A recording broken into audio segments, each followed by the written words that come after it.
ang tunay na inspirasyon sa likod ng Come Together. Alam mo bang ang isa sa pinakasikat na kanta ng The Beatles ay hindi talaga nagsimula bilang isang ordinaryong love song?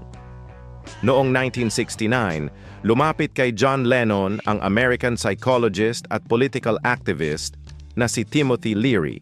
Humingi ito ng tulong kay Lennon upang gumawa ng campaign song para sa kanyang pagtakbo bilang gobernador ng California. Ang slogan ng kampanya ay Come Together. Gumawa si Lennon ng isang simpleng kanta batay sa slogan na iyon.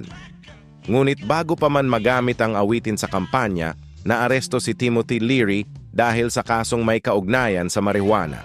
Dahil dito, hindi na ituloy ang kanyang kandidatura at hindi rin nagamit ang kanta bilang campaign song. Sa halip na itapon ang ideya, binago ni John Lennon ang komposisyon. Dinagdagan niya ito ng mga kakaibang salita, malikhaing imahe, at misteryosong mensahe, isang istilong kilalang-kilala sa kanyang pagsusulat. Nang ilabas ng The Beatles ang album na Abbey Road noong 1969, ang Come Together ang naging pambungad na kanta at agad na naging isa sa kanilang pinakamalalaking hit.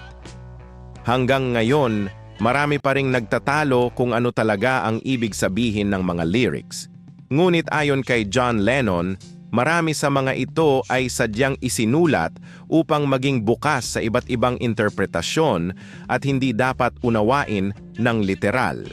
Kaya sa susunod na marinig mo ang Come Together, tandaan na ang awiting ito ay nagsimula bilang isang political campaign song bago naging isa sa mga pinakatanyag na rock song sa kasaysayan.